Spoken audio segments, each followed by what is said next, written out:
Hello, today is January 28th, 2015. We're meeting today with Mr. Melvin Veldhuizen at his home in Loveland, Colorado. My name is Brad Hoops. I'm the interviewer for the Northern Colorado Veterans History Project. Welcome, Melvin. Thanks for sitting down today to tell your story. Thank you, my pleasure. Let's start out, if we could. Tell us a little bit about yourself, your date of birth, where you're born, a little bit about your family. Well, I was born on October the 22nd, 1928, in a farmhouse in the southwesternmost county of Minnesota, which is bordered by Iowa on the south side and South Dakota on the west side. And after about 2 years, my family moved to a farm near Edgerton, Minnesota, which is about 7-8 miles away. And that's where I lived the rest of my teen years till I left for college. I'm the oldest of 4 children, 2 brothers who are just younger than me, and then the youngest is my sister. And I went to a rural one-room schoolhouse for 7 years, which was only a quarter of a mile from our farm, so I didn't have to join those stories where I hear people having walked 2 and 3 miles to get to their school out in the country. I had it easy. After the 7th grade, the school closed and we went to the public school in Edgerton, which is 3 miles away. And in the 8th grade, which was my first year in the town school, that was a momentous year because in December of that year was when Pearl Harbor occurred. Oh, right. I well remember the time. I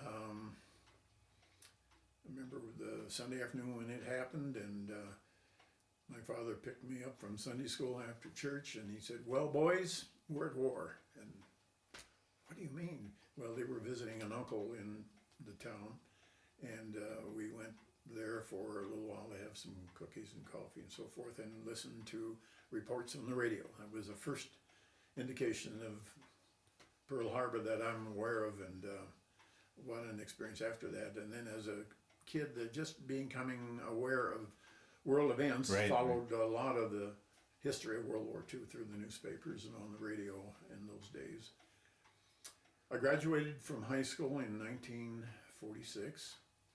And Was there any worry? I mean, through the war years, it kept going. It's like, boy, I still get pulled into this. It doesn't look like there's any end to the war that I'm. Yeah, well, that thought was certainly in my mind.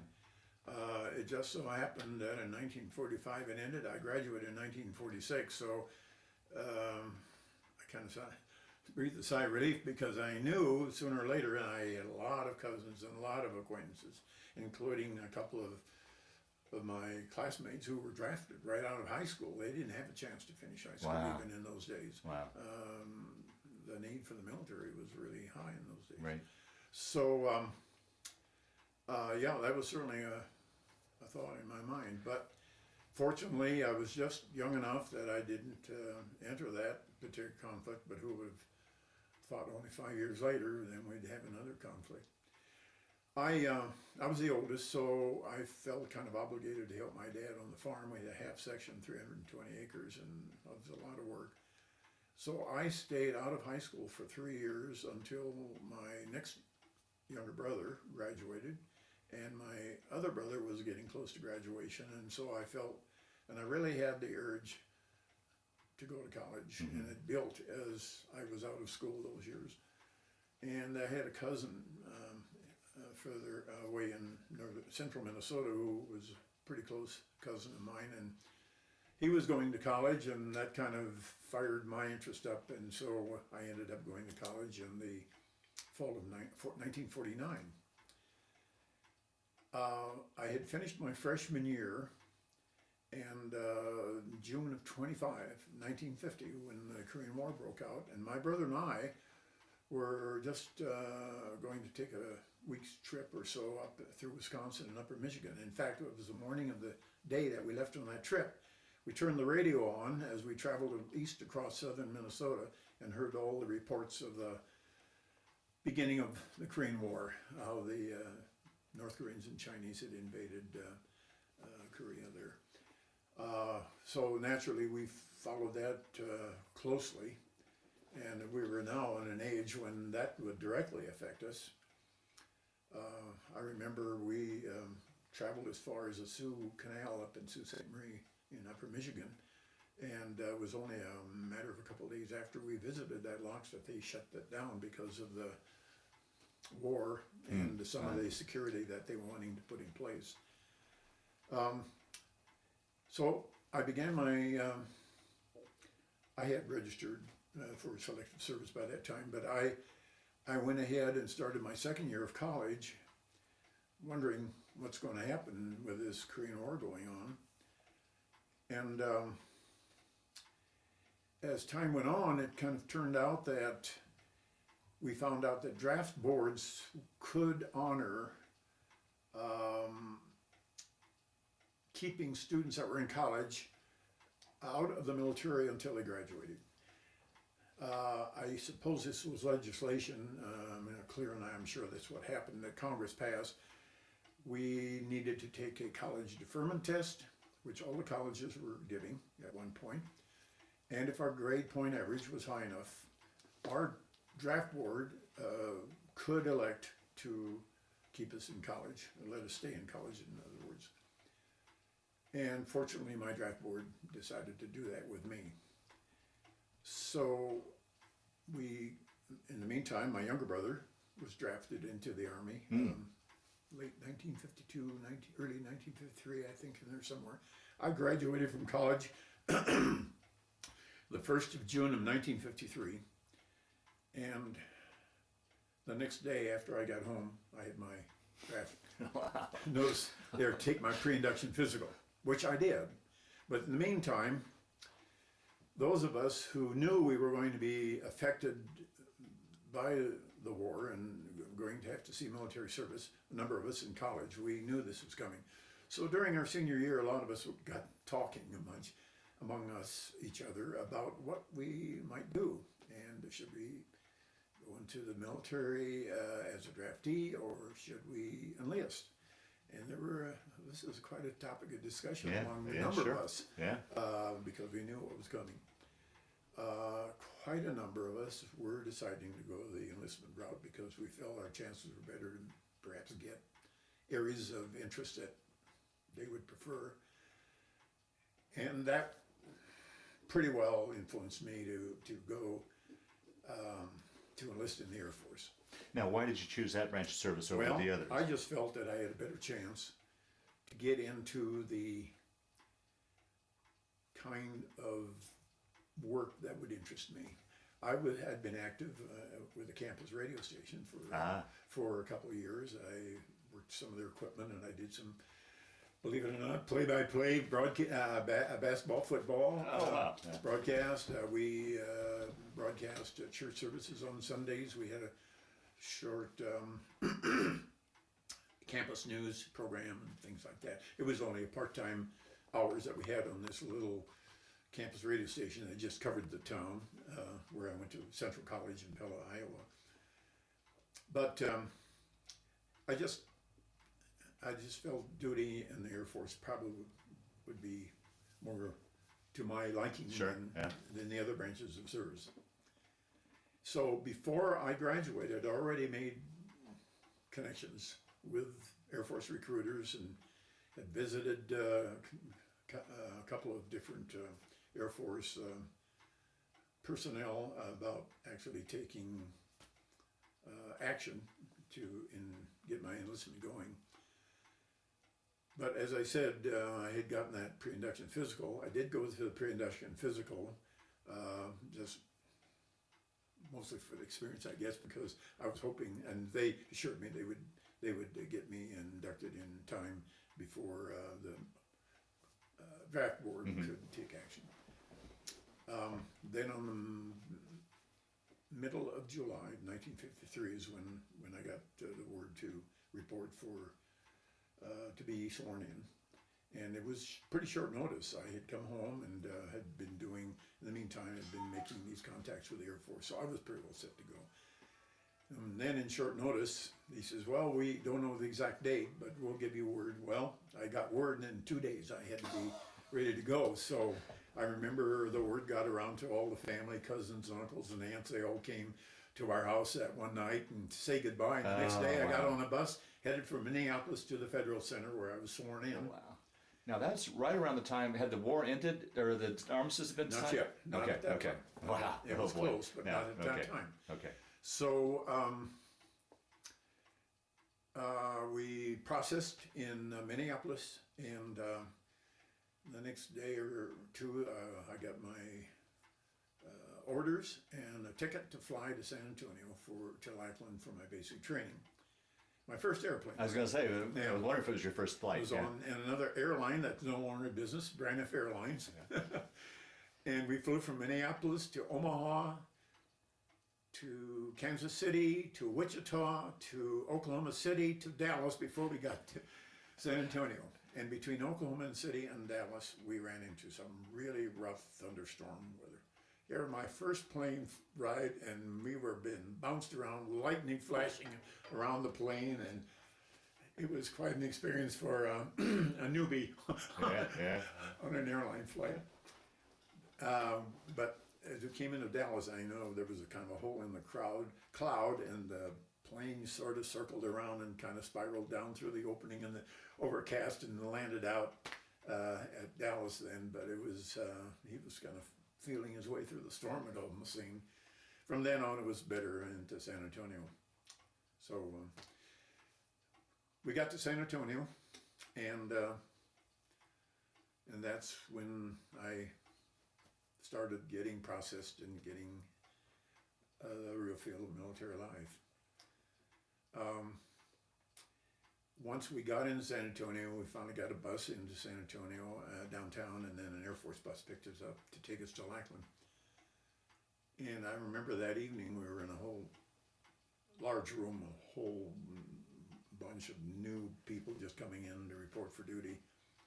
And we were being processed one by one and told what barracks to go to and so forth for overnight, because the next day we would get our clothing issue and all that good stuff done. And then someone calls my name out. Come forward. Okay, I walked up to the front. It was a sergeant that was kind of in charge.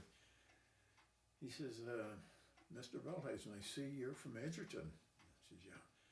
Well, he says, I'm from Jasper. Jasper is a town just 14 miles from my hometown. And that caught his attention, and he just wanted to chat with me a little bit.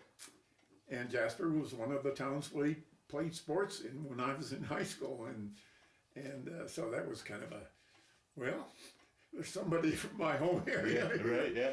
Rather than from all over the country. But so then we started our basic training from there on. And how was that transition from civilian life to military life for you? I would say pretty smooth. Was it? I think I was mentally set to accept what was to come. I had made my decision. I was going to live with it. And what was going to be was going to be. And so I didn't, I had already been away from home in a way 4 years in college. So it wasn't getting taken out of the house like someone who's been living there all the time and then all of a sudden had to go. So that helped my transition. Yeah, okay. Right. And so by enlisting, you had what, a 3-year enlistment then? 4. Or 4 year? 4 years. Oh, boy, okay. 4 years. Okay. It was, when I saw my brothers going in for 2 years and I had 4 years, I knew it was a longer length of time. But I was single. I didn't have any particular attachments or commitments, and I thought, I'm going to make the most of this. I'm sure I'm going to have a lot of experiences I would not have had otherwise, and so I approached it with that mental side. Okay. Once we got assigned to our barracks in Lackland, there were in our group of, how many now, maybe 30, 40 maybe, that were in this barracks, in our squadron. They divided us up into 4 flights, and I was put in charge of one of the flights, and I'm sure because I had a college degree, and I found out some of the others that were put in charge of flights were fellows that had gone to college for a couple of years or so and then hadn't finished for some reason or another. So I kind of saw how that was playing out. But this is the middle of July in Texas, so we had hot weather. And so the base went on a hot weather schedule so that they'd get us up at 4:30 in the morning.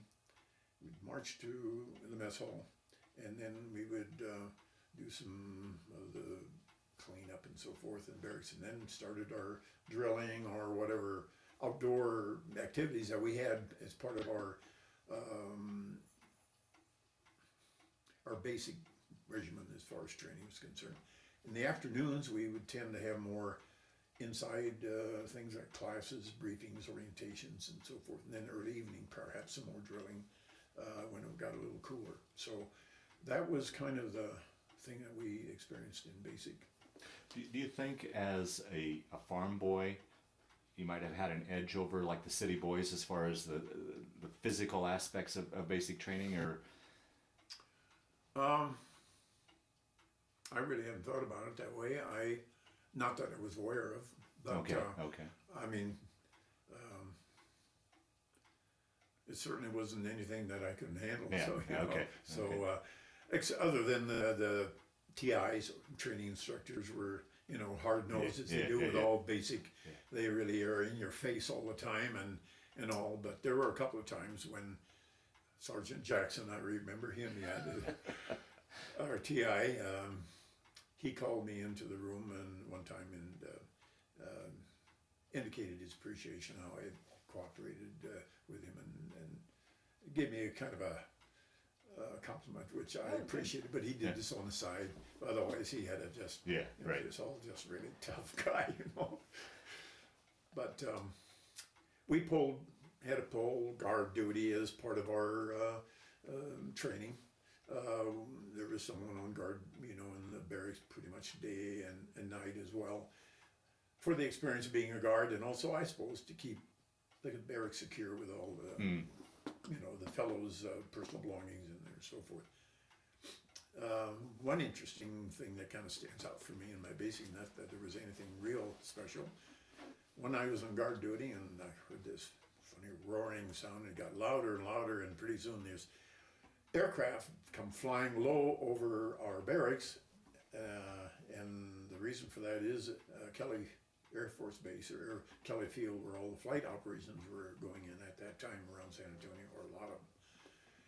This big XC-99 came flying over. It's very similar to a B-36 bomber. Oh, wow. 6 pusher propeller engines, and boy, that thing came over, things just rattled. That was kind of, and I kind of looked outside and saw this huge plane just going on down into Kelly there. That was basically kind of an experimental aircraft. It was basically designed to be a transport plane, but I don't think it ever went any further than that. Maybe it was modified as a forerunner or related to the B-36 bomber, because I think it was kind of being developed around that time too. But, it was probably after 3-4 weeks that we had our first pass into San Antonio, and so we were really feeling great about finally getting off the base, and everybody, all the other airmen going in, and but we were cautioned now, behave yourselves, and so forth and so on. He says, now, if you really want to get a good chicken dinner, go to Youngblood's, which was a restaurant in San Antonio at that time that was real popular. Boy, they did have good fried chicken. We all flocked down there and went to the parks, and just kind of spread our wings. We were free from the base for a few days and or a few hours, and all the requirements and expectations they had on base. But things went pretty well through basic firing range and all that. We were interrupted with some pretty rainy weather during that particular week, but we survived that. And then about the end of September, we got our orders wherever we were going, and that's when I found out I was being assigned to radio school.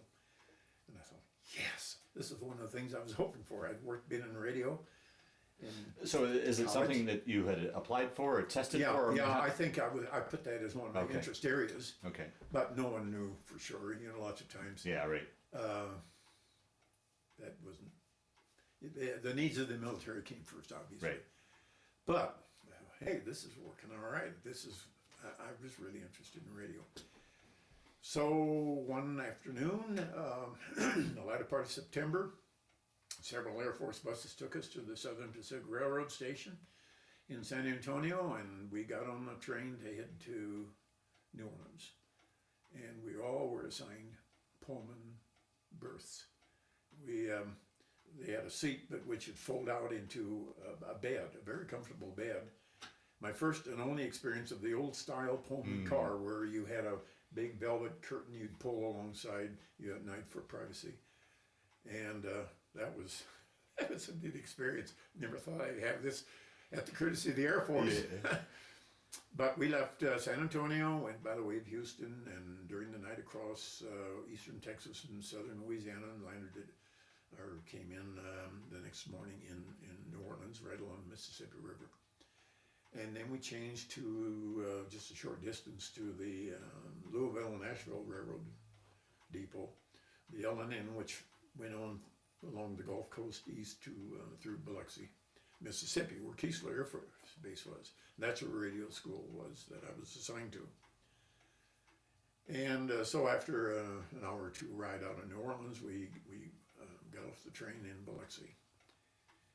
And there was my first real impression I'm in the Deep South, because I stepped off the train.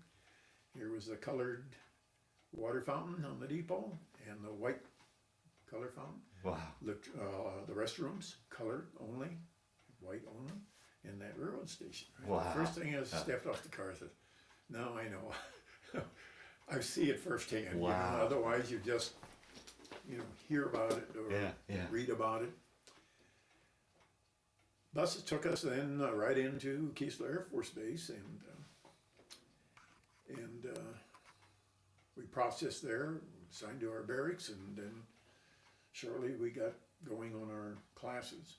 We went to class 6 hours a day, 3 hours a day on Morse code, and 3 hours a day on the essentials of electronics, radio, technology, and this kind of thing. And that was, let's see, that would have been in late September, early October when we started that. And I progressed pretty well through Morse code. It was kind of hard to really concentrate and get that automatic response when you hear a Morse code character and then type it on your. But we spent a lot of hours listening to this Morse code.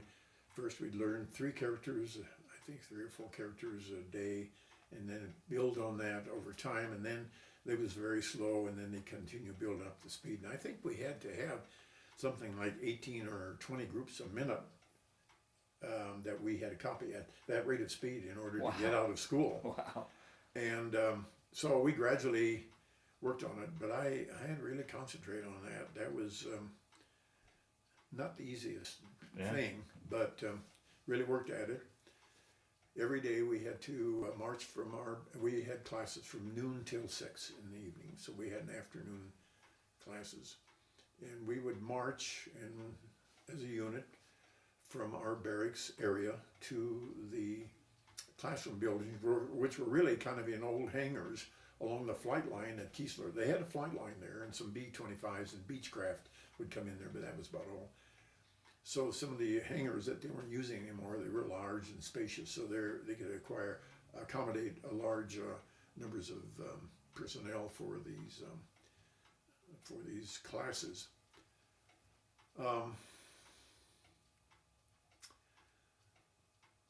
And then I got out of there in June. I got stuck at about 16 groups a minute. They washed me back a couple of weeks, but then I caught up and I was able to pass the code speed right about the 1st of June of '54. But during talking about being a farm boy, that's probably one thing that affected me there more than any other place in San Antonio, other than I was awfully warm and coming from a temperate climate in Minnesota to Texas was really quite an adjustment. But thank goodness for that hot weather schedule that they had that helped. I learned to drink ice cold Dr. Pepper. in Lackland. That really, that's where I got hooked on, because that machine was turned up to as high as it could go, and it was almost ice mush. But boy, did that taste good and relieved me in that hot weather. But at Keesler, in the winter, sometime during the winter, the temperature got down to probably 40, even up to 30s in a cold spell, and I don't believe I ever felt so cold in my life. I've heard that a number of times. Just couldn't get warm. Yeah. And they had these big fans at the ends of the barracks because of normally hot weather, and those big old fans would be going to give you ventilation during the night when you're sleeping, so it wouldn't be too hot and humid. Of course, they shut those down, and man, it was, but I just couldn't stay warm hardly when that cold spell came. But around the first, I think the 1st of March of '54, we had an unusual snowfall at Keesler. It was the first time in years that had happened. It was, I think, on a Saturday morning, and we went into town because we were off that day, took a bus into town, and here we see all these little snowmen in the lawns along the street going downtown to Biloxi. These kids, probably their only chance in a lifetime to build a snowman. That was kind of interesting. That was something unusual for Keesler. And then also on the 22nd of February, I know we went out sunbathing and sitting on the beach that weekend at Biloxi, where they had a nice beach in those days. It's all covered with gambling casinos now, I understand. But so that's when I found out that I was going to be sent to Korea. Oh boy. And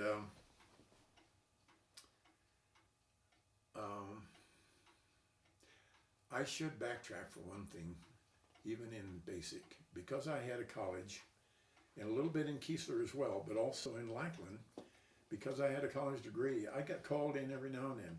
Would you be interested in signing up for OCS, Officer Candidate School? Another time I got called in. Now we have this language school in Monterey, California for, this would be for intelligence, for interpreting broadcast. You get in foreign languages, and would you be interested in going to that? And I just turned them down. I had made up my mind when I was going in that I would just serve my 4 years because I was eager to get started with my career in education. I had certainly the opportunity to extend my enlistment and get into some specialties. Right. Because of my college. So Right, it was an asset in a way. You know, I had those options where a lot of fellows didn't. Yeah. Well, leaving Mississippi, I had a month leave before we would head for Korea. Took the train home and went down to Fort Bliss, Texas to visit my brother, who was stationed down there while I was on leave. And then got on the train and at Worthington, Minnesota, took the train down to Omaha, changed to a train on the Union Pacific bound for San Francisco. And I recall getting on that train, first of all, saying goodbye to my mother and sister, and my brothers weren't around at that time. And going to Worthington, getting on the train. And while I was traveling between Worthington and Omaha, a little girl, 10, 12 years old, I suppose, took a seat beside me, and we got chatting. And I had my uniform on, and she said, what branch of service you in? And just kind of talkative, and we're talking in general. And then she says, where are you going to go now? And I said, well, Korea. She said, you poor man. But for me, I knew I had made this commitment, and I'm going to make the best of it. Right. So, I didn't approach it that way, but I got kind of a kick out of her sympathy. But I got on the train that night, and we headed across Nebraska. It was during the night. I didn't have a phone, I guess. I just slept on a coach seat. And the next morning, we pulled into Cheyenne, stopped there a while because of the service of the train, which is major rail point. And then as we rode from Cheyenne to Laramie, my first view of the Rocky Mountains off to the south. Who would have thought later on that I would be living in that area? Right. But that was my first view of the Rockies ever being out west. Oh, wow. Then. Wow. We traveled across Wyoming that day and got into Salt Lake City that night. After a stop there, we headed out across what they called they called it the Lucian Cutoff. The railroad at that time, the Southern Pacific, had a long trestle across a portion of the Salt Lake, so that they wouldn't have to circle around one side of the lake to give them a shortcut. And I remember looking out of the window once we had left and traveled a distance out of Salt Lake City. And as we got out on that trestle, looking down out of the coach window and seeing the waves right down beside the car of the train, you know. And it was quite a long trestle. It's no longer there. The railroad's taken it out now. And I think they either rerouted or put in a fill. I'm not sure which. So we rode that night all across Nevada, and the next morning we got into Reno. And one of the things, Reno in those days, at least, you don't hear about that so much anymore, was the divorce capital of the world. And here is this really pretty attractive blonde with her whole bunch of suitcases getting off the train. Thought, I wondered, is she here, coming here for a divorce or something, you know? She was by herself. Yeah. But, you know, that was a thought that occurred to me, and some to others too, I think. Then we went up over Donner Pass and down in through Sacramento to San Francisco, and then a bus took us to Parks Air Force Base, which was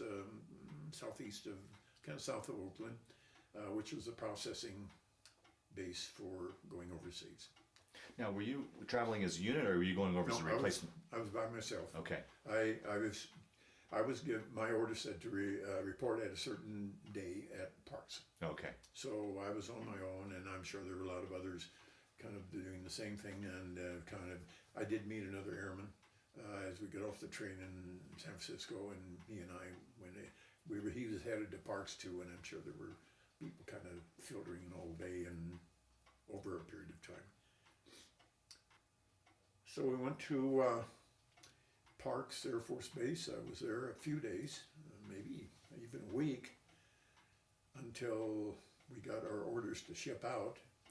But in the meantime, I had a chance to meet a friend of mine who met me and took me into San Francisco. Oh, wonderful. Did some sightseeing. And then he took us to the nearby towns of Ripon and Modesto in that area, in the northern part of the valley there, not far from the Bay Area.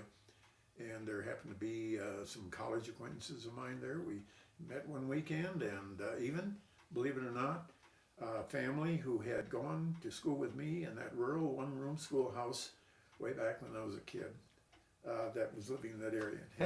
Have to meet two of the girls that I used to go to school with years before that was living in that area too, so it was kind of neat. Then we got word that we were going to go to ship out, and the bus took us to Travis Air Base, which is outside of Sacramento there. And the next day we got on our flight to head to Korea eventually. And it was on I'm not sure, it was probably a C-54 four-motor propeller transport plane. It was like a lot of the planes that Matt's military air transport flew at that time, but it had a Navy crew. Oh. So it was kind of the Navy counterpart to Matt's, the way it seemed to me.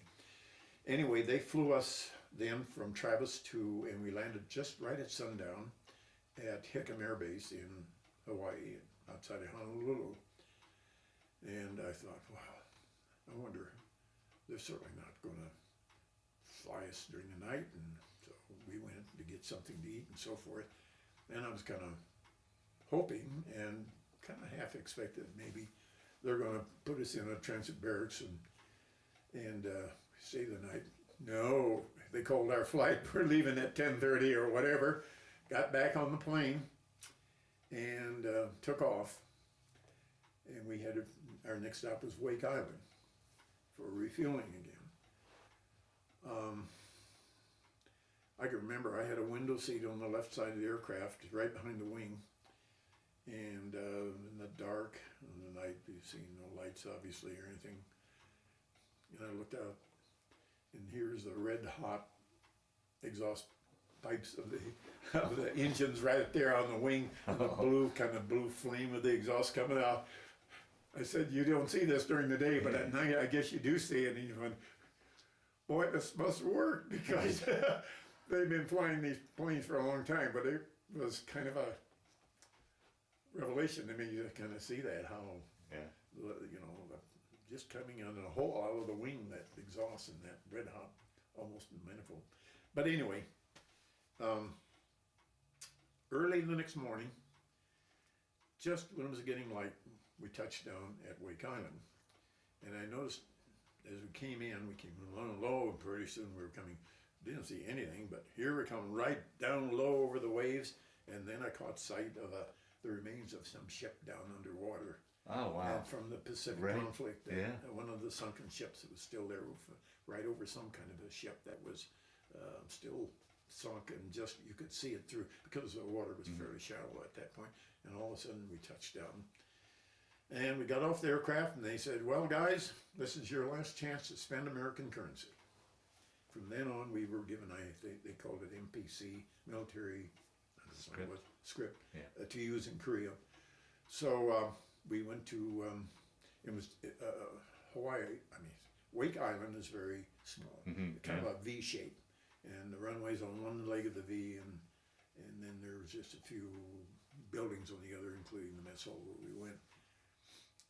And so we went, I'm not sure whether it was before or after breakfast. I think it was before we went to breakfast. I noticed there was a big Pan American Clipper plane standing there, but kind of the version of a C-97 type aircraft.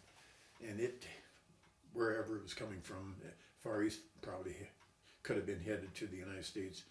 And there was a crew, and they were looking over the propellers and the kind of the half light of the dawn, checking the plane over. They had stopped there to refuel on their flight, but that was one of the days when Pan American was still flying, and they had that aircraft, and they had landed at Wake Island as well. So we had our breakfast, and we headed off again for the third leg of our trip. I don't recall the exact hours. I figured it out, but it was better than 24 hours actual flight time across the Pacific, with those legs and stop, and the speed we were traveling, obviously. And then we landed at, I'm not sure if it was Tokyo International Airport or maybe it was Haneda. I think that was right there by the airport. And from there, then we were taken to Fuchu Air Base, which was a processing center for Japan. And we were there only a few days to process. One of the first impressions I got there was, these vehicles look so small. And I remembered walking after my transient barracks at Fuchu and walking down the street nearby, and here was this little pickup. And I stood by it, someone took a picture of me standing by it. I think the top of the cab came right up to Of course, you're a big man as well. My shoulder, exactly. Yeah. But that was, I guess what they say is true. These Japanese vehicles are pretty small. Well, it was in those days. I'm sure they've done a lot to those since. But we were there just very few days, and then a bus took us over to Tachikawa Air Base, which is nearby, and that was the big air base where all the flights to and from Korea and the Far East went in and out of. And we got in again on another C-54, as I recall, and we flew in on about a 4-hour flight to Seoul. And this was now in August of '54. And once we got to Kimpo, we processed for a couple of days, and then they got us, then I found out I was being sent to Chungcheong, which is a little air base called K47. It was a little air base not too far south of the DMZ in the central part of Korea.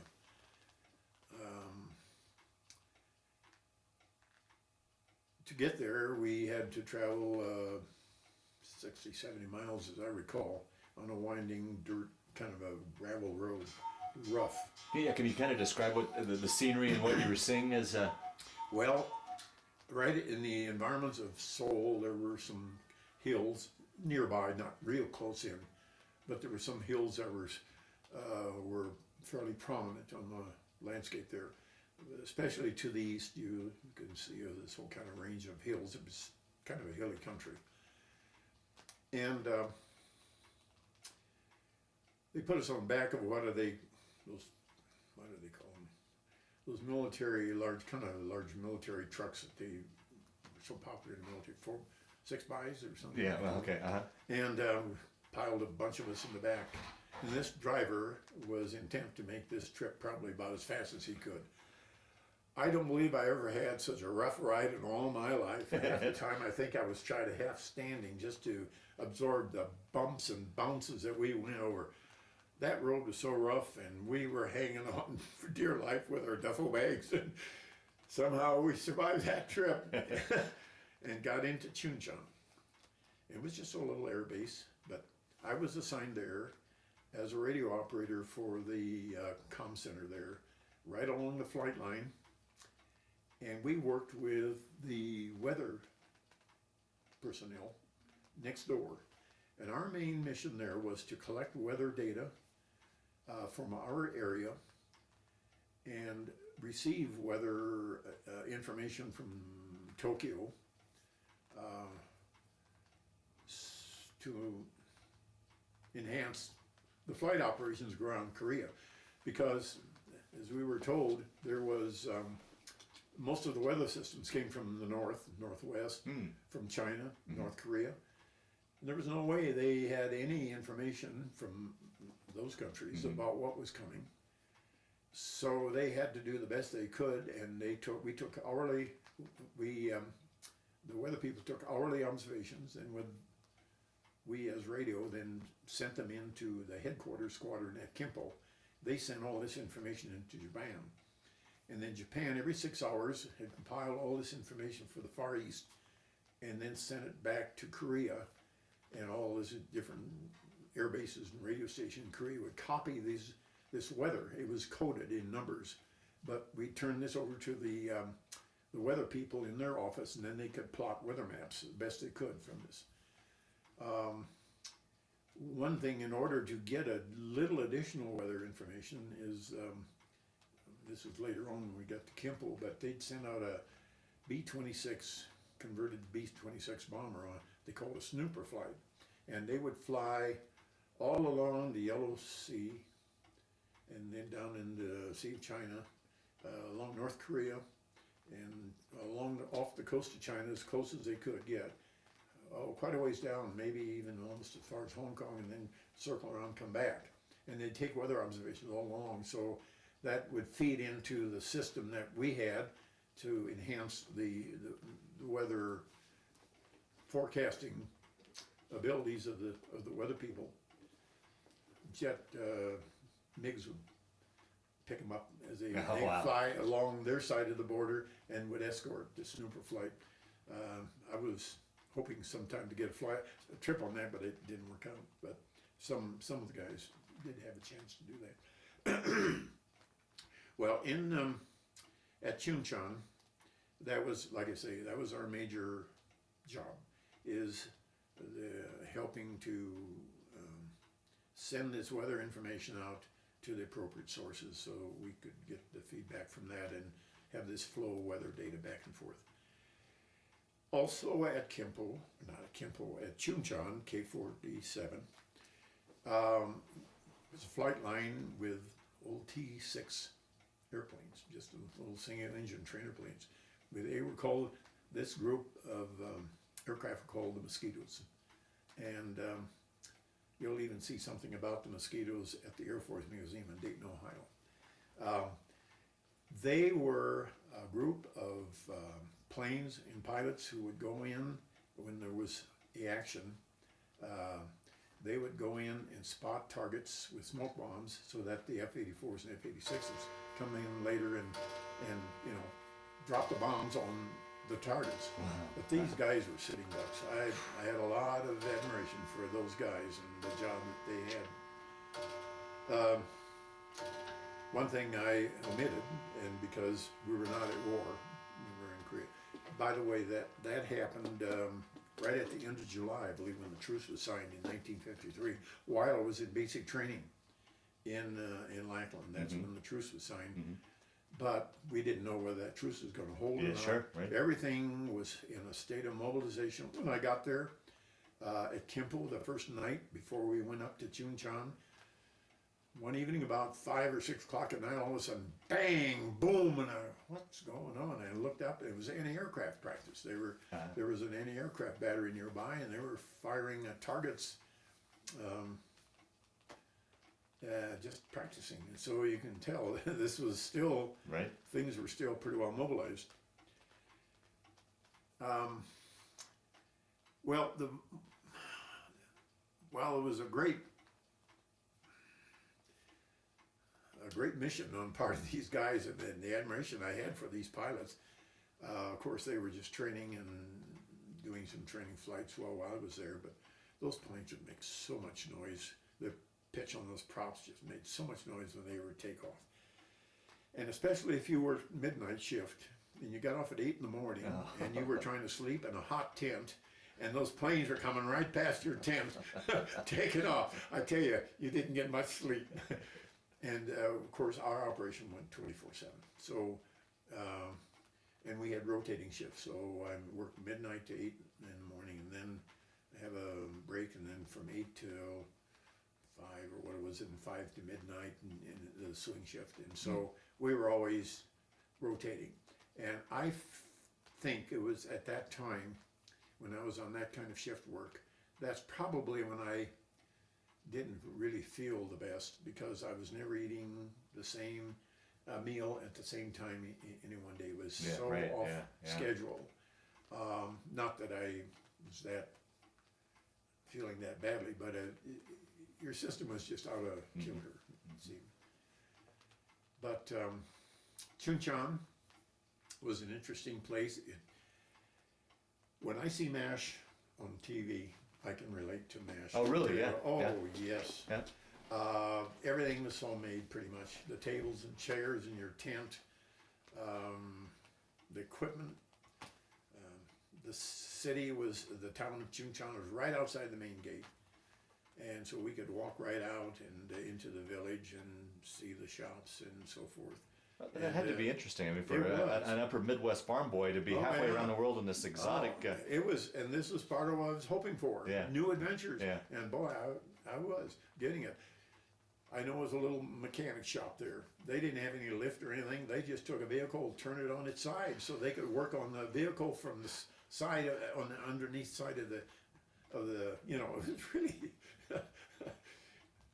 it was really kind of primitive, but anyway, it was a good experience. And then not too far from the village were some rice paddies in there, and then there was a big fire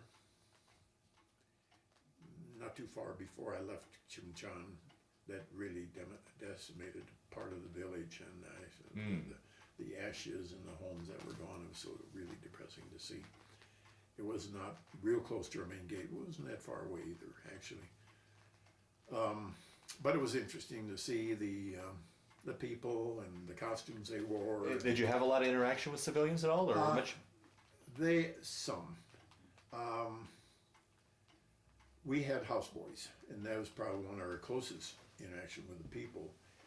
All the tents had a houseboy, and we each would, on payday, contribute a certain amount to pay our houseboy. And he would shine our shoes and do all our laundry, clean our tent every day. But it was a piece of mash, as far as I'm concerned. Yeah. And whenever I see that program, I can so relate to a lot of what I see there. It just takes me back to Korea. And it seems like everybody I talked to, the experience like you did, always talked about the honey buckets. Oh yeah. You see the old honey bucket cart with an oxen walking down the street, or maybe some primitive motorized vehicle. Yeah, that was all new, interesting experience. Was life on the base? Were you comfortable? I mean, were you warm enough, cool enough? How was the food? What was sleeping conditions? The food, it doesn't stand out to me. I'm sure it was okay. I don't think it was bad. Otherwise, I would remember that. Yeah. I think they did a pretty good job in the food.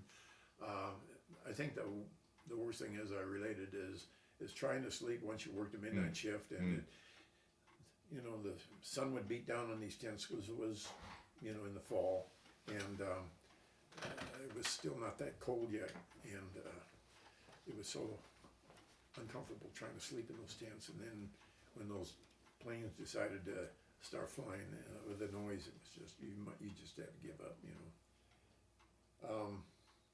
But the camaraderie was good among the guys, and enjoyed working. This is my beginning of actual, rather than being in school with the theory. Now I was actually on the job, you know, working, sending our information hourly, this day and night, hourly to Kimpo, which was the headquarters squadron, which, interesting enough, then turned out to be the next unit to which I was transferred, because about Thanksgiving time in November, they decided to start kind of gradually pulling units out, and they pulled out the T6s, the Mosquito Squadron. And then, of course, with the Mosquito Squadron pulling out, there wasn't really that much need for us, because the weather data that we were trying to provide with the help of the weather people wasn't really that essential anymore, because the flight operations didn't end. So then they pulled us out. Other units were staying there for some time yet. So then I was transferred to the headquarters squadron at Kimpo, K14, the big air base outside of Seoul. And that's where I spent the rest of my time in Korea. And probably nicer conditions, I would imagine. So then that experience at Chuncheon was good, that 3 months experience, because it kind of got me ready for the more intense work on the work that we had to do at the comm center at Seoul. Especially if in the times when there was bad weather and you had flight crews standing there looking over your shoulder waiting for seeing what the latest weather was, that was kind of a pressure situation at the time, because we had these big Globemasters, C-124 aircraft coming in, bringing not only supplies from Japan, but also taking R&R troops to Japan and coming back from Japan. So there was a lot of flight activity beside fighters and so forth. And so I went to the unit I was with AACS, and we had the ground radio people, we had the radar people, that was the ground control approach to assist aircraft in their approach, landing and takeoff, and then people that ran the control tower. They were all part of our outfit, our squadron. And so, but essentially our mission at Kimpo was basically the same at Chuncheon, except it was kind of a little bit higher level. Again, we had to collect data from all the weather stations. Instead of sending it out to one location, now we were collecting them from all these little radio stations in all these little air bases around Korea, and then compiling it and sending it all to Japan, and then again in turn getting the reports out to Japan, so that the flights, you know, had the information they needed to go back and forth. But it was good duty. Food was pretty decent. We again slept in tents, but they had wood sides, and we had canvas tops, but it was still tents. Yeah, right. The facilities for showers, pretty much like you'd see on MASH, with barrels up on a little shed there, looked almost an outdoor toilet, and room for one or two in there, and you would have cold water in one barrel and warm water with a heater in the other, and that was the kind of facilities. But we had a big theater on base. We had some pretty, sometimes I wouldn't say first run movies, sometimes I guess there were. And one time they, what was the name of that famous movie of the South. Oh, it just escapes me right now. That really brought in the time of the Civil War. Oh, Scarlett O'Hara. Yeah, I'm Yeah. having a yeah, that brain movie. freeze here. Boy, did that bring in people from all over. That theater was packed. It was a pretty good sized theater there. But not only did I do radio operator jobs there, I also acted as an assistant training NCO there for a time, and they kind of asked me if I'd do that again. I suspect my college Sure. played a part in that, and so I did a couple of extra jobs on the side. And then I happened to run across the Base Education Center, and I thought, well, I got some time, maybe I'll take a class or something. So I went to the Base Education Center, talked to the director, a civilian, and he said, when we visited and found out I had a college degree, he says, I told him I was planning to enter education as a career. He said, you know, as a matter of fact, I got a class or two here you could have. To teach? Yeah. And I thought, hey, this is all right. So I did. I started teaching a U.S. history class there. Oh, wow. And these were airmen who had been either dropped out of high school or drafted out of high school and had not completed their high school diplomas. And in most states, you needed U.S. history as a credential requirement for graduation. So I started teaching U.S. history. It was in the spring of the year, so I didn't have a chance to see it all the way through because then I transferred out to go back to the States. But I got started, and somebody had to take over for me after I left. But that's my very first teaching experience. Oh, wow. Yeah. And then I also had, he had a couple of airmen who were really, really low ability, and they needed remedial work. And he says, you think you could do something? I said, sure, I'll give it a try. So just, you know, he says, I had pretty much free reign in what I did with him. He kind of gave me a couple of guidelines. So I had a boy from North Dakota, and I forget where the other one's from, who just really needed some basic education. So I helped them too. But a couple of memories there. One is at Christmas time. We weren't too far from Christmas when I moved to Kimpo. Was it tough being away from home for Christmas? Or? As we got closer to Christmas, yeah, I think I guess I was handling it okay, but some of the guys were really missing Christmas and not being home. So we ended up putting on a Christmas pageant to kind of celebrate ourselves. And we put on a Christmas pageant, kind of at the last minute notice, but with the cooperation of the appropriate people that gave us permission to do it. And so we did it, presented it in our service club. It had a nice little stage there and so forth. And we packed him in that night. We sang White Christmas. Oh, wow. And a number of other Christmas songs, and we had a ball. And not only that, but we invited a bunch of orphans in from an orphanage in Seoul. Why we did that is because we donated some money every payday for their support. And that was just something we did on the side. And so we thought, well, why not have these kids come in and they'll join us for Christmas. So that was a pretty neat experience, and that was one of my really prized experiences from Korea. Is at that time we could spend with those orphans and have this really neat Christmas. And it was kind of nostalgic, but I think it really kind of helped and kind of filled the gap for a lot of people. Had kind of reminiscing here. Had a very interesting experience. For some reason, our outfit was on one side of the main runway at Kimpo, and there was another part of the air base that was housing another. It was basically a fighter squadron or group on the other side of the base. And along the runway, we had all these sandbag compartments where jet fighters would be parked to save them in case of a bombing. One time, I don't know, we went to the other side of the base for some reason, and a couple of sergeants were driving a Jeep, another airman and I were in the back, and we were having to drive around the runway to get to the other side of the base. It was kind of a ways around. As we were driving along the runway, one of the sergeants yelled something, duck, or something. I thought, what are you talking about? I saw this jet aircraft kind of way up, flying along, and I started ducking, and then all of a sudden, bang, something hit the roll bar on our Jeep. And that's when I found out how lucky we were. That jet was pulling a tow cable.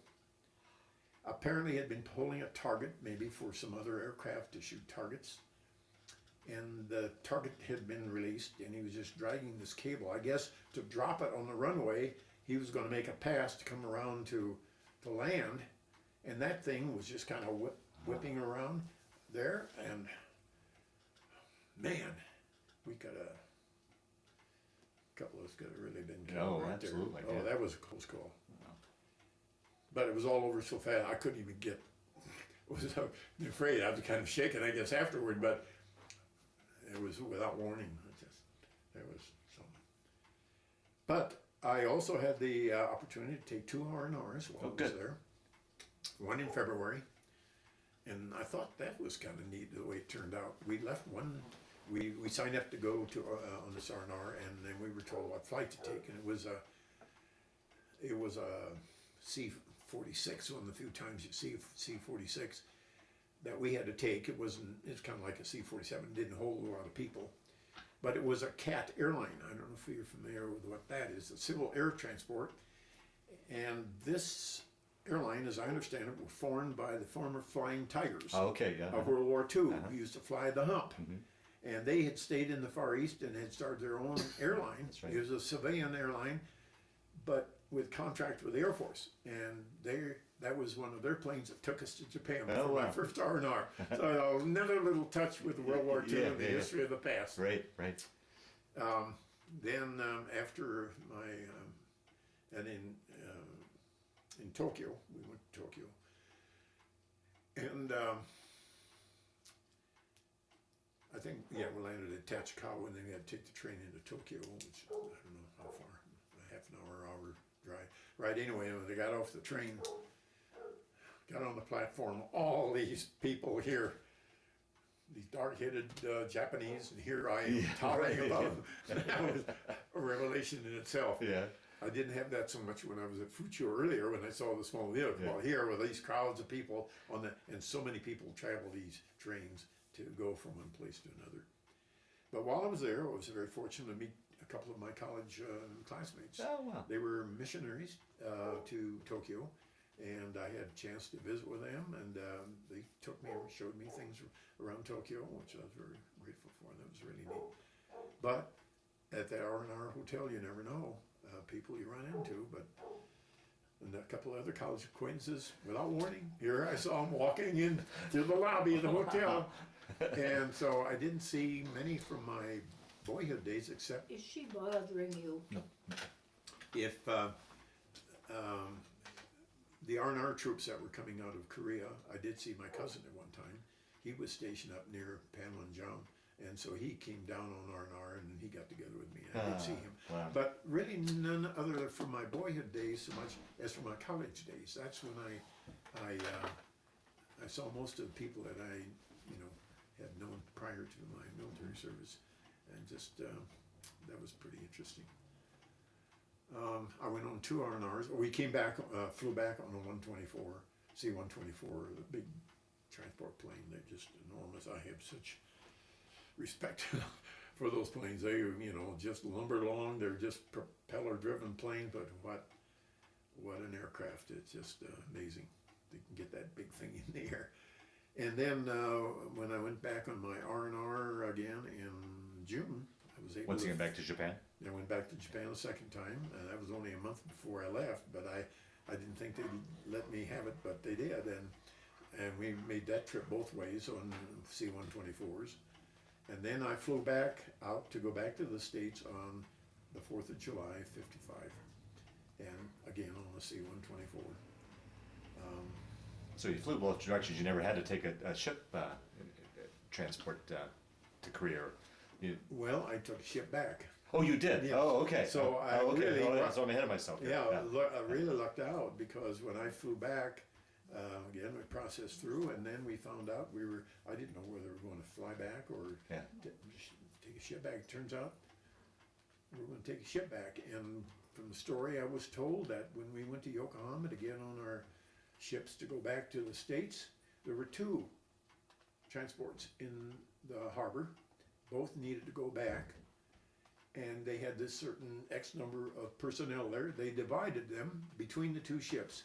We had lots of room on the ship. So it was not one of those transports that were just sandwiched in. Yeah. We had lots of room. Okay. It was such a pleasant, and it took about 10 days to cross the Pacific. I think about 4,500 miles. So once again, I guess the question would be: here's this landlocked Midwest boy going to sea.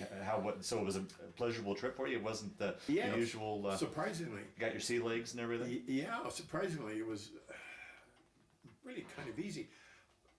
Once we boarded the ship in Yokohama and we kind of got out of the bay, the harbor, got out into the swells of the ocean, that started getting to me a little bit. I was starting to affect me, but I quickly discovered, and I guess being a farm person and riding a lot of rolling and rough wagons and trailers and stuff on the farm, I knew how to keep my balance, and I tried that. I went on deck, and as long as I had that horizon there as my point that I could focus on, I was perfectly fine.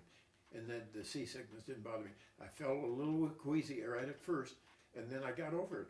Oh, wow. And we had a smooth crossing, no bad weather. We had ideal crossing. Oh, good. You'd see some flying fish once in a while, and we didn't see any other ships, no land, anything. Took us 10 days to cross, but decent food, and I had a chance to read a couple of books. Did some little mediocre guard duty. We had some dependents on part of our ship, but I couldn't have been better off. Yeah, right. Yeah. So I had the experience of flying over on propeller-driven aircraft, coming back on the ship. Wow. And we landed at Pier 91 in Seattle. And as soon as we got off the ship, they sent us through pay line. We got our money and our orders. We had to report I had to report to Great Falls. Some days later, I had a leave. And so, was it nice being back in the States and it was kind of civilization? Yeah, if you will, it was really nice. I appreciated my experience in the Far East, but it was good to get back and see these familiar things again. So a couple of other guys and I went downtown to some restaurant, got something to eat, and I got tickets to take the train back to Minnesota. A lot cheaper than flying. And so I went to the Union Station in Seattle and boarded the Olympian Hiawatha, which was the streamliner train that went from Seattle to Chicago. And got on that train, and I remember we got kind of out of Seattle, went through Renton, past the Boeing plant and all, and got out into the mountains kind of east of Seattle, Tacoma, in that area. And we had an electric locomotive. They ran electric locomotive on that train into eastern Washington, and then they changed to diesel four-ways. But I remember going up in the dome car and sitting there and watching that train just smoothly going by. It was no chugging steam locomotive or grinding diesel. It was just so quiet. And to see these mountains and the kind of the evening shadows begin to fall, I said, "This is heaven." One thing It was really great. was really nice for Mel while he was in Korea was that he had two friends, I think two, in Tokyo. One of them was a missionary, maybe they both were, but it gave him a place to go when he had some time to speak English, and I just always thought that was nice that he had one that. friend of mine was interested in photography. He helped me buy a camera at a camera store in Tokyo. And just to back up a little bit, while in Tokyo, he was going to take me to this photo shop, and so we had to use it. He didn't have a car, I guess. So we went in a taxi, And so we left, and I had my uniform on, he didn't, he was obviously sewing clothes. But as taxi drivers often do, they'll kind of start taking a long roundabout way, Right, yeah. and thinking Yeah. we were both military. Yeah. And my friend Paul says to him in Japanese, "Aren't we going the wrong direction? You never saw such a flustered taxi driver in my life." Boy, did he walk into it. That was so funny. We had so many laughs over that. But so I went home on leave, and then I came back to Great Falls, caught some ride with some friends that were headed back to visit in Washington State, and they dropped me off in Great Falls. And one of the first people I met there was my cousin, who also was in the Air Force. He was in meteorology, and he was just leaving the Air Base at Great Falls to go to Korea.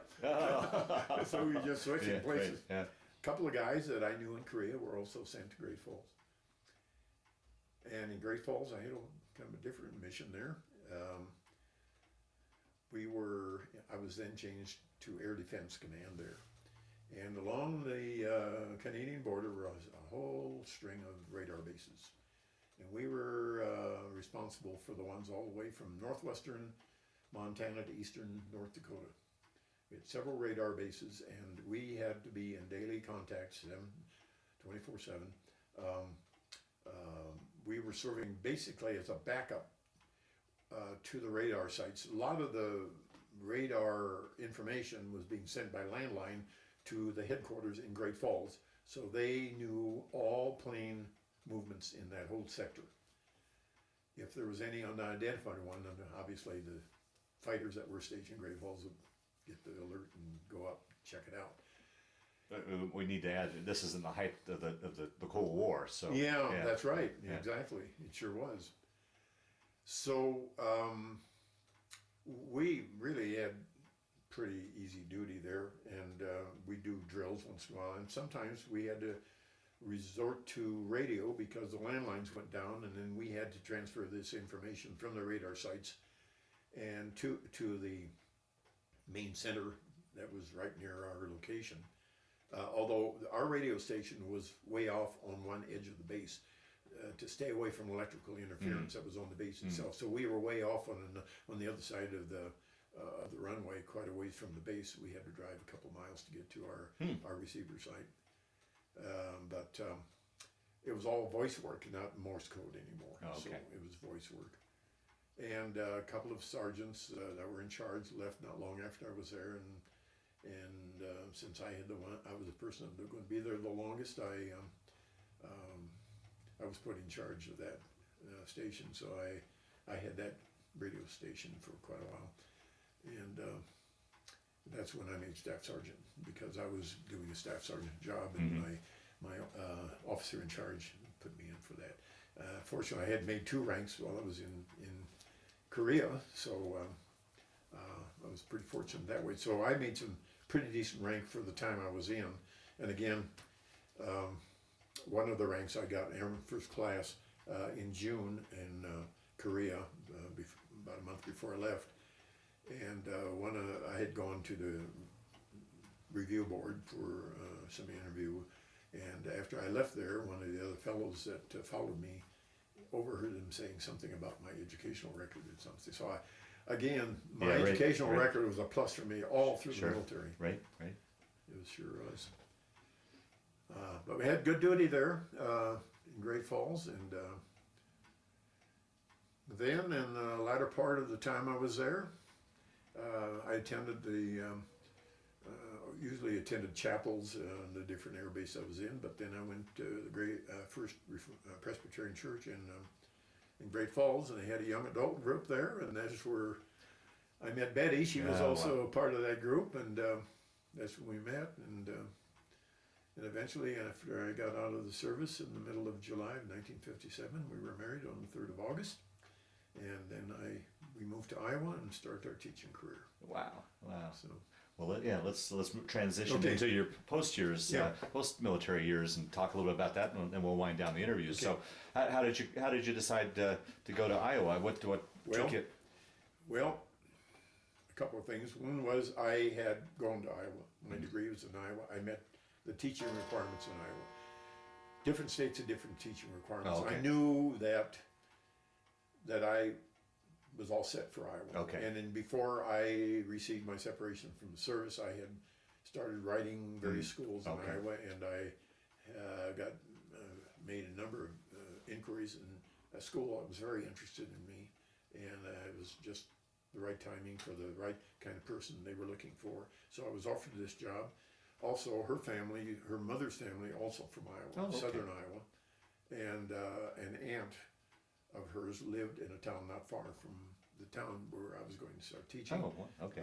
Those are all factors. Yeah, I don't know. yeah. That's how it ended up anyway. But I think the main reason is I had my credentials for Iowa. I didn't have to worry about trying to get other requirements for another state or something, and which I eventually had to do when we came to Colorado. But so I taught there 2 years in a small high school in a town of 500. It was a good high school to start work as a teacher, because you were really pressed into duty and all kinds of responsibilities, and doing things that I hadn't dreamed of doing, being a class sponsor and having my wife teach me how to dance a little bit, because I expected, since I was sponsor of the juniors class and they had the junior senior prom and we had to organize all that. I had no experience with that before, but a good group of kids who, farm kids, just as wholesome, good kids as can be, Yeah, and they're so cooperative, and boy, we got a lot of things done. The superintendent and his wife had been married a long time and had been there a long time. And lo and behold, she got pregnant. And she did the junior class. Well, now she's pregnant, having a baby, so Mel has, and that means the prom. And not only that, she was sponsor of the school newspaper. So I had that job as well.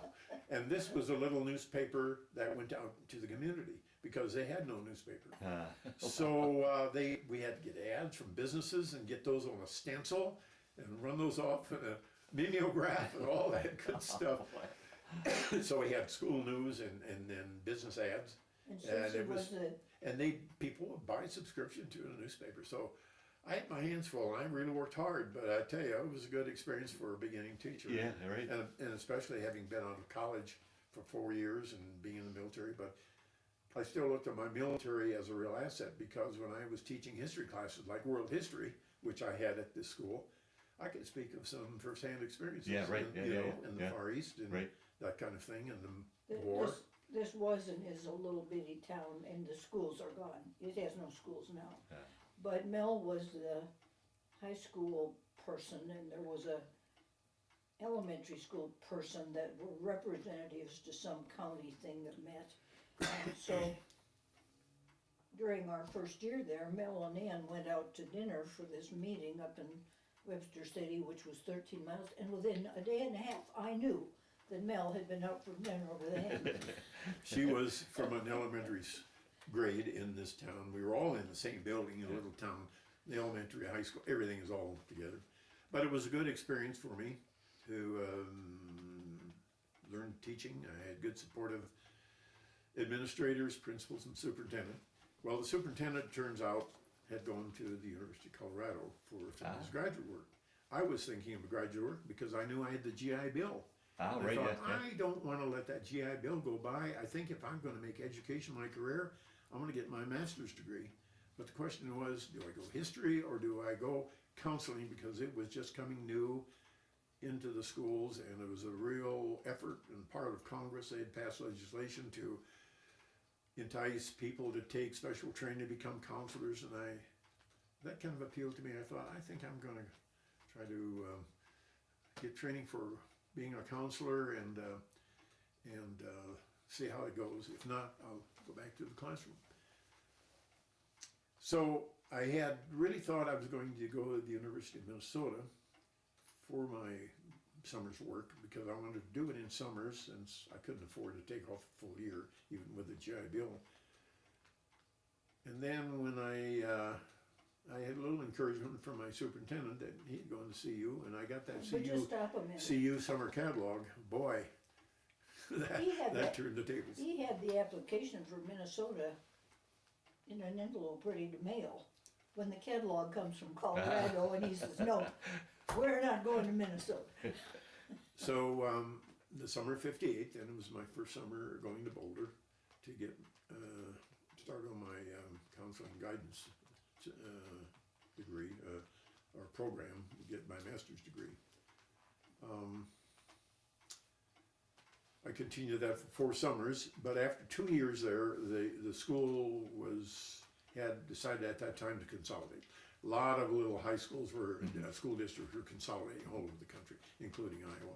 4 high schools were combining, and they were forming a new high school in Jewell, Iowa, north of Des Moines and Ames there, which would be called South Hamilton High School. And our high school was going to be phased out in a year or so, and I thought, well, it's a good time to leave.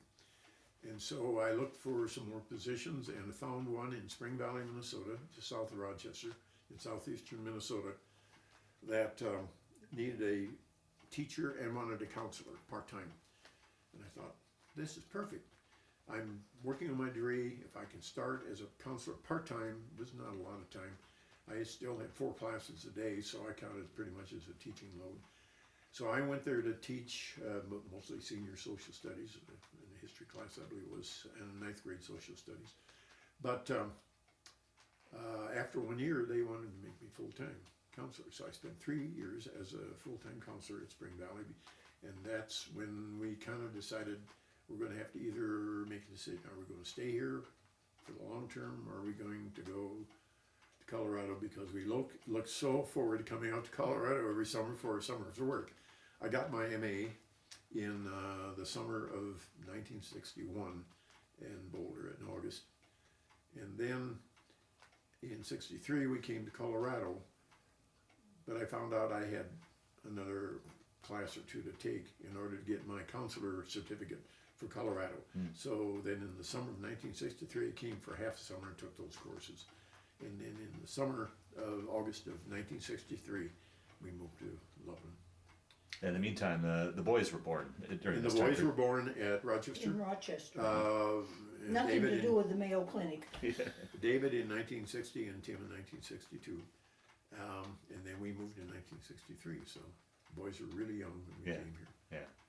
And So- if Tim had waited 2 weeks to be born, he would have been born in Spring Valley. But the hospital wasn't quite ready when he was born, so. Where were you born? So that's kind of brought us to Loveland, and I've been a counselor here for. Well, now, how did you just because of the job position in Loveland, or were you targeting this Well, area? Or Yeah. I had, when I was attending Boulder, I was getting acquainted with personnel from schools in this area, and getting somewhat acquainted with these towns in this area.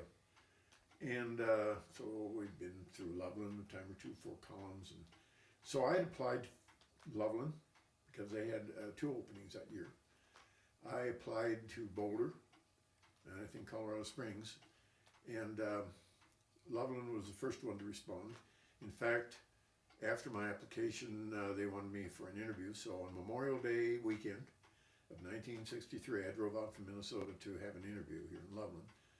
And C.L. Reelsdorf was the superintendent then, Russ Riley was director of guidance. And then they sent me to be interviewed with Harold Ferguson, who was principal at the high school, which was then on 4th Street, where Bill Reed Junior High or middle school is now. And a few days later, no, in fact, I think what happened was then I had signed my contract for a 5th year at Spring Valley, not knowing I was going to get any of these jobs. And with the understanding I could resign. They knew that if I didn't get a job, I'd stay, otherwise they'd release me. And I thought, well, I haven't heard, so I called. The school district here was in the Armory building on South Lincoln at that time. And so they got me to Mr. Reelsdorf, who was superintendent. He says, yes, as a matter of fact, I was going to call you. And he says, yeah, we were interested in having you come here. so we chatted a little bit, and then so I knew then that they said I will be sending you a contract. So then I could tell the school district, I received word that I'm having a contract from Loveland, and so I'm asked to be released from my contract, which was fine with them. That Yeah, was yeah. my understanding with them in the first place. Then a few week or so later, after I'd signed my contract, I got an offer from Boulder. But I turned them down. I said, I'd already signed the contract. So I You spent haven't- 30 years here at Loveland High School. as a 33. counselor. 30 years. 30? 33 years as a counselor, with 3 in Spring Valley, 1 year as a teacher basically, and then 3 years as a counselor there, and then 30 years here. Wow, wow. So A wonderful career for you. yeah, Yeah, yeah, all in all, great career. yeah. Yeah.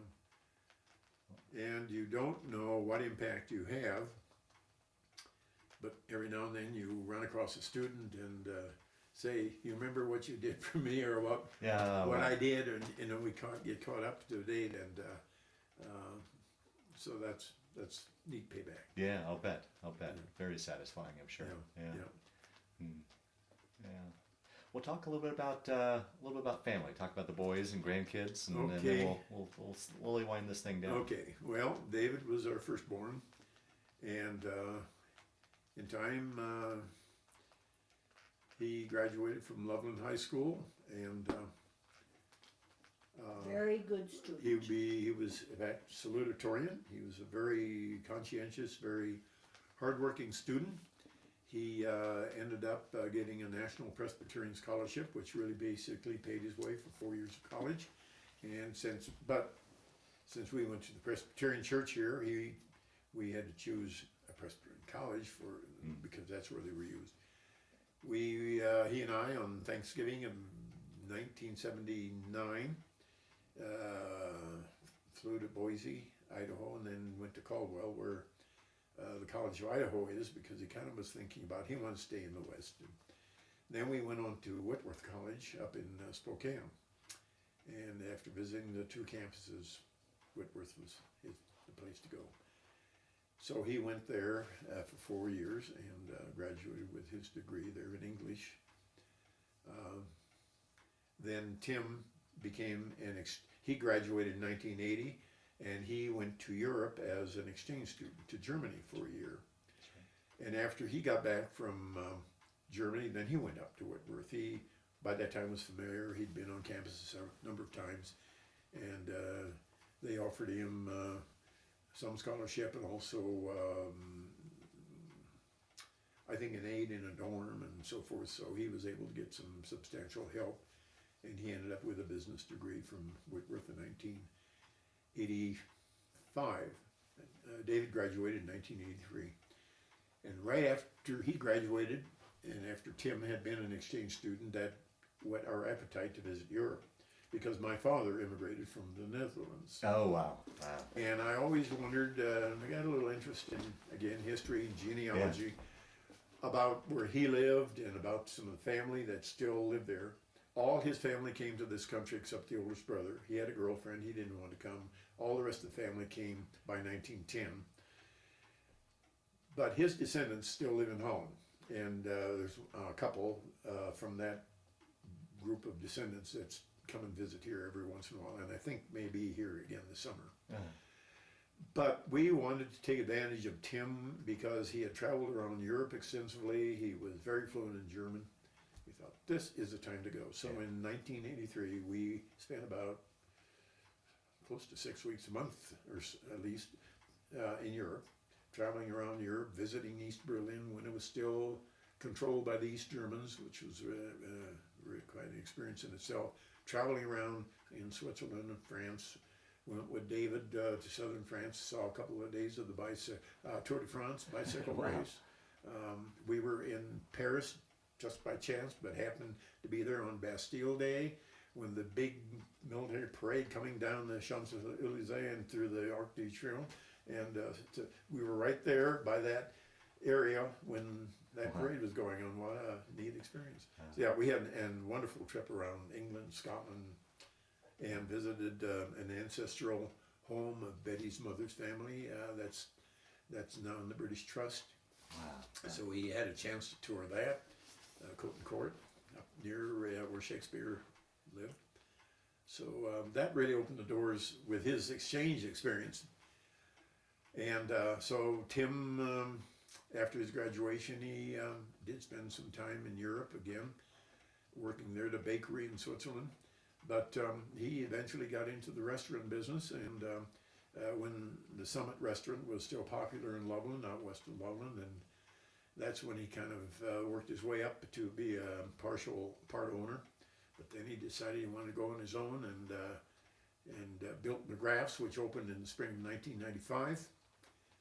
And he married an Argentinian in December of 1995, an Argentine girl, Sofia, which eventually led to the living in Argentina about three and a half years. But he came back and had sold his businesses, not his part of the property, but his businesses in Loveland. So he found opportunity for businesses in Greeley. They were really looking for an upscale restaurant in Greeley. He hit the time just right and had a lot of support in getting that built. So he now has 2 restaurants in Greeley, which are really doing well. And he did not want a restaurant in Loveland because he did not want to be in competition with his former partner. David, meantime, married and a girl from Denver, and they moved out to Eugene, Oregon, with the idea of taking some graduate work in at the University of Oregon. But as time went on, they separated and were divorced in 1990. No kids. Or he was separated at least in 1990, and the year that we had made a camping trip to Alaska. I remember that coming back. That was what we found out. But he eventually got involved with building a fairly large construction firm in Eugene, making quite a change in his originally planned course of action as far as going to Eugene is concerned. But he now has his own construction firm. It's very successful. And as a matter of fact, there's an article in this current issue of Fine Home Building magazine, and he is featured in an article in that magazine. It's a nationwide publication, and he's done very well. He has a good reputation in building in around the Eugene area. Both boys have been very successful in their careers.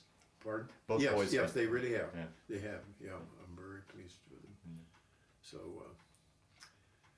That's kind of the story as far as our boys are concerned. Well, we have 4 grandchildren. The only grandchildren we have are Tim's kids.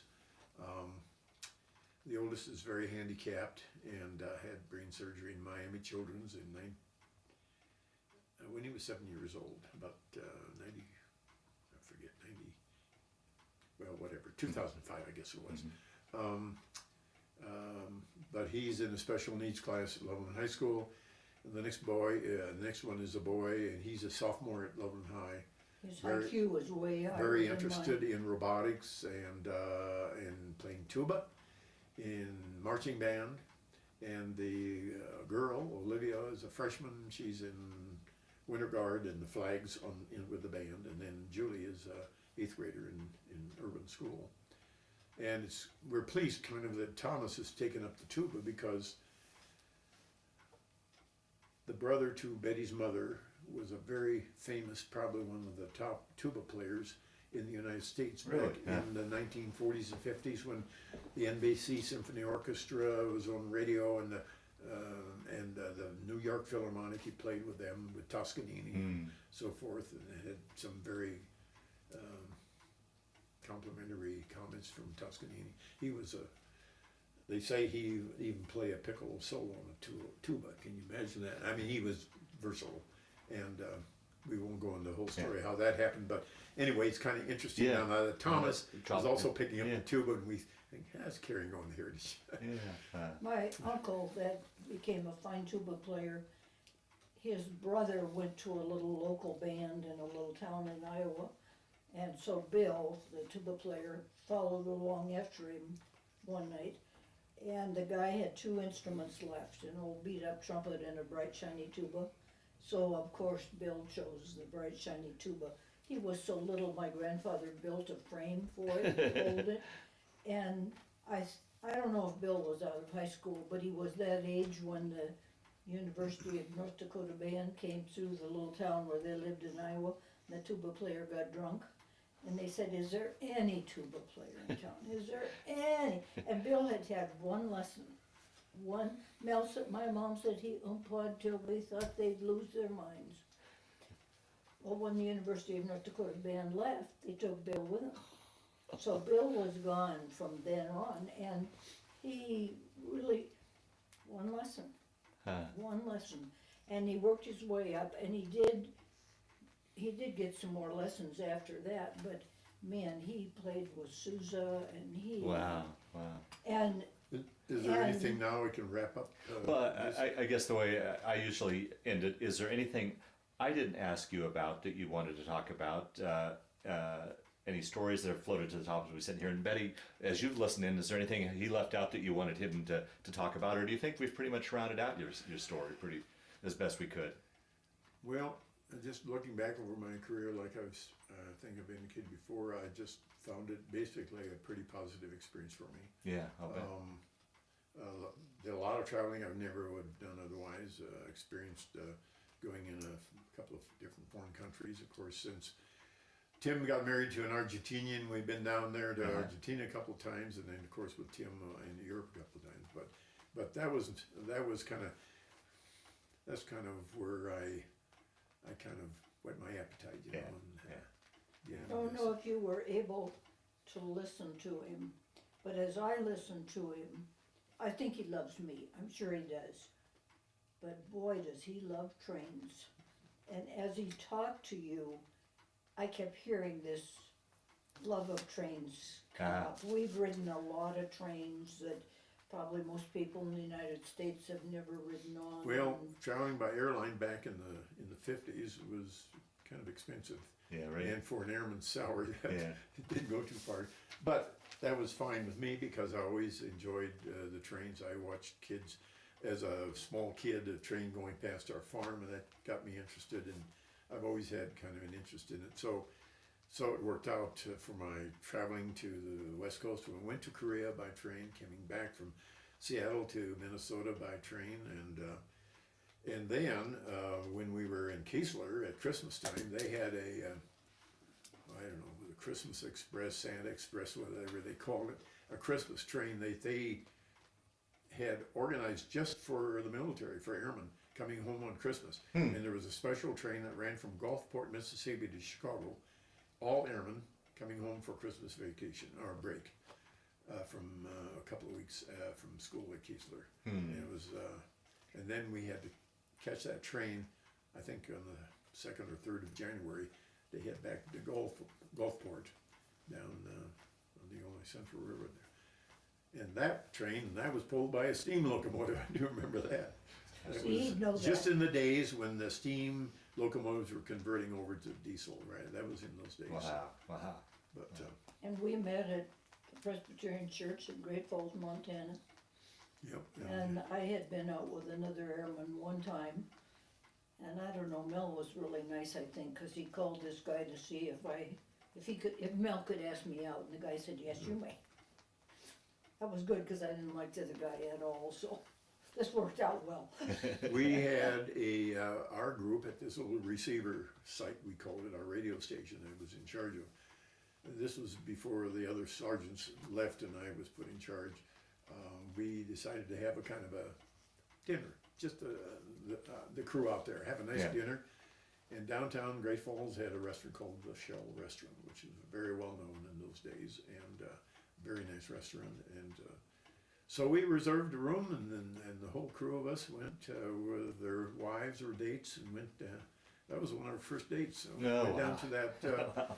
Went to that get together and had this nice dinner and evening with all the other guys from the receiver site. That'll be done. Along those lines, through the years, did you ever keep in touch with any of the guys you served with, or any sort of reunions or anything like that? No, any reunions. One guy that I really respected a lot, a really neat guy. He was married, staff sergeant in Korea. he was radar technician, basically radar repair. Tom Britton, and we still exchange correspondence like at Christmas. He's lives in Missouri, and there were a couple of other fellows that I did correspond, or maybe 3 or 4 or so, in the early years, and then we kind of drifted apart. yeah, But sure. but there is one that has remained, and we still exchange Christmas cards from. Something I think is That really time. interesting about Mel, he loves trains. Mm. Absolutely loves trains. Yeah, yeah. Now, I didn't know him in those days because we didn't meet till we Right. were grown up. But when he did field work on the farm where they lived, the railroad was down below. Right. And I think that he watched that train. Was it on time? Was it early? Was it late? What kind of load did it have? How many passenger cars? He didn't leave the farm on a train, but he did. Yeah. And then his dad was selling lambs, I believe it was, and he sold them to Cornell Packing Company, and they wanted his dad to ride on the train with his sheep over to cross Minnesota, and so Mel rode with him. And that was kind of, in my thought, his first train ride. And Mel really likes trains. That was an adventure to go with my dad on this train I'll trip bet, for the yeah. first time Yeah, I'll for bet, my yeah. hometown. So Yeah. And his dad was an immigrant by himself, And left the Netherlands, came to America, but he was not the lowest tickets. Mm. So he didn't go to Ellis Island. Mm. When the rest of Mel's family came, they did go to Ellis Island. And one of his uncles was blind because he'd been whittling and the knife slipped and hit him in the eye. And so they held the family on Ellis Island for quite a while to be sure that Dick wouldn't become on the charity rolls of the United States. I don't know how to say that better. And finally, I think the doctor from what became their hometown is the one that said he'll never be on a charity. Well, he wasn't, because his wife was really gifted and talented. Mm. And she took care of all that, but Bert did what he could. Like I said Dick a while ago, but it was Bert. But Bert did what he did, but he had no vision. And they held him on Ellis Island quite a while. Mm. And we had been to Ellis Island just to see where they came in.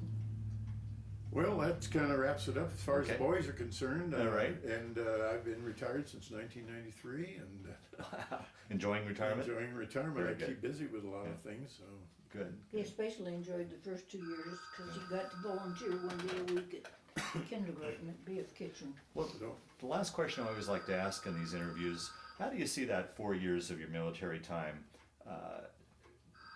Did it affect your life, change your life, play a role in your life, or was it just simply a chapter in your life that you went through? How would you answer that? well,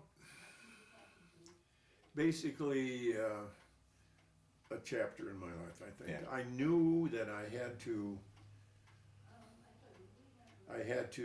have this commitment because of the times and the world Right. events at the time, and I tried to make a decision that I felt would be in my best interest, I suppose, and my interest areas, and it turned out that way. And I was hoping to broaden my experiences, and I thought, if nothing else, if I'm a history teacher, hopefully it'll give me some first-hand experiences to draw on, because I think that can really enhance what you're trying to teach students Sure. sometimes, rather than just out of a textbook, trying to see whether, if you could talk from first-hand experience. I think that Yeah. really Right. that really relates to some people, at least. But it was a meaningful chapter, though. It was not just Right. Right. a wasted time. Right. I get the impression for some that have gone in the military, it was a couple of years or whatever time they served. They kind of tolerated it, and they just sort of wished it was over, but they just put up with it. To me, I think I tried to make the most of my experience, and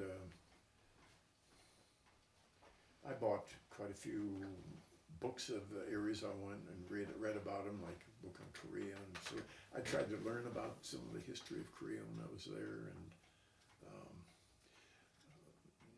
but in a way, I had a chance in a way to see some of the ravages of war firsthand, even though I did not have to be a part of it. Right. Particularly one in particular, well, when I was in Chuncheon, the damage of to the buildings. Some buildings were really damaged. Some had been patched up and to make them habitable, usable again. But in Seoul, and I got acquainted with a helicopter pilot,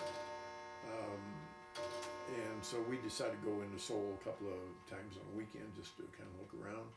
And so we went into Seoul, and it was toward evening, and I tell you, we had to actually use the headlights of the vehicle on some of the streets. There were no street lights, it was dark, it was kind of gloomy, and I don't say scary, but you felt kind of uneasy because you didn't know what was out there in the darkness. It wasn't that pitch dark, there were a few lights here and there, but a lot of buildings had damage from bombs, and streets were in pretty bad shape in some areas. There was a little rebuilding started, but they tell me now you can never see any of that in Seoul. It's just a complete new, huge, bustling city, very prosperous. It's just kind of unimaginable because Seoul was in pretty bad shape the time I was there. Wow. So we didn't go in there a lot. I remember from Kempo we had to drive along the Han River and then cross over a big bridge which had been rebuilt to get into the city. But the city was a ghost of what it had been. Wow. So that way I had a chance, and then landing at Wake Island, see the remains of the ship that had been sunk off in that battle at Wake Island, and so traveling to the land of a former enemy, not 5 years or 5 or 6 years prior to that, that had to be something in Japan, and Mel now is Tokyo had really been rebuilt by the time I don't think Tokyo had ever been subjected to the bombing of some of the other cities. I think they kind of spared Tokyo to some, although there had been some bombing there, but it wasn't devastated like some other cities. Right.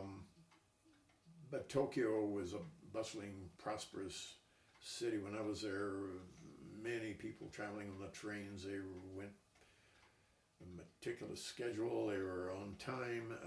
The stores were glitzy, and on the Ginza Avenue, all the lights, neon lights. You wouldn't have thought they ever had seen much military action. But so anyway, that's.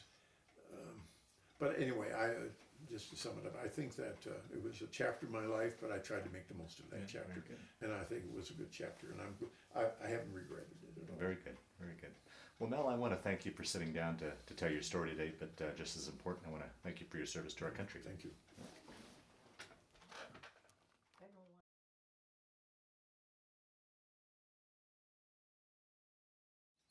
This photo is the official orderly room photo of me taken for the basic flight that I was in at Loveland Air Force Base in Texas.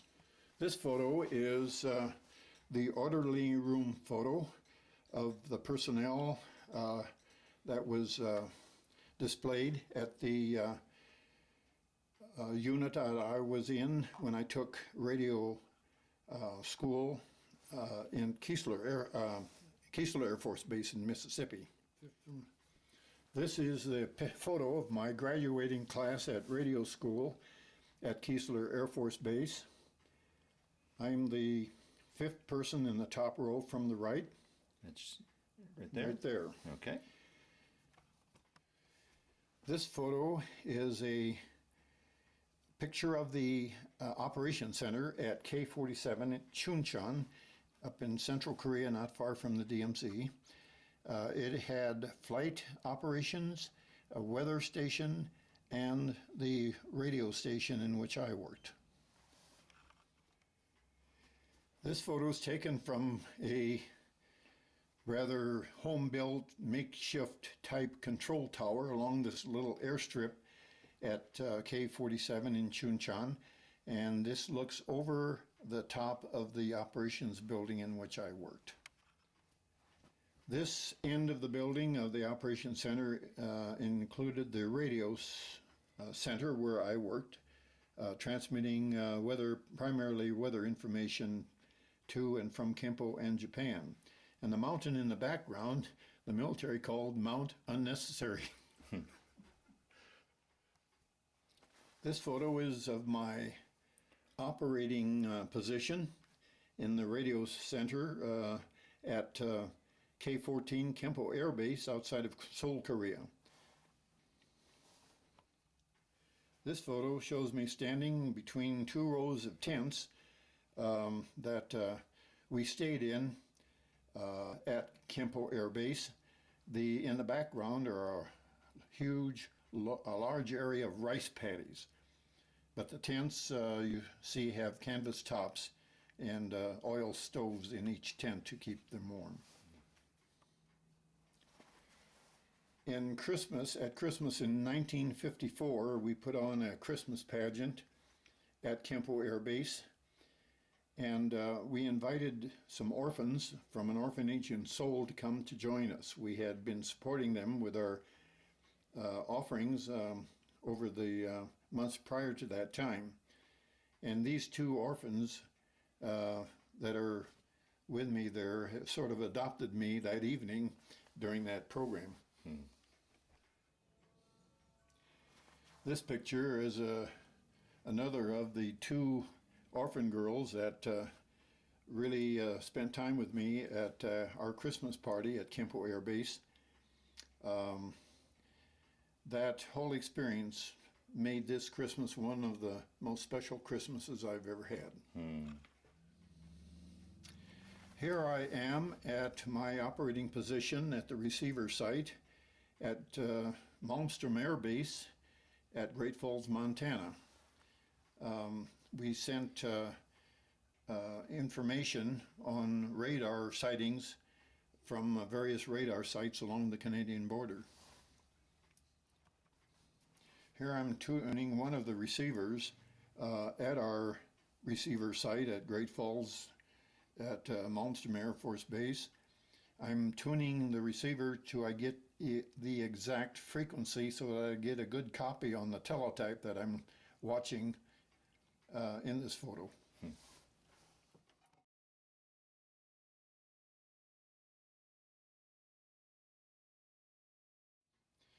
This is a photo of my barracks that I stayed in at Malmstrom Air Base in Great Falls. This really was mostly for NCOs, but there were some airmen that had rooms there as well.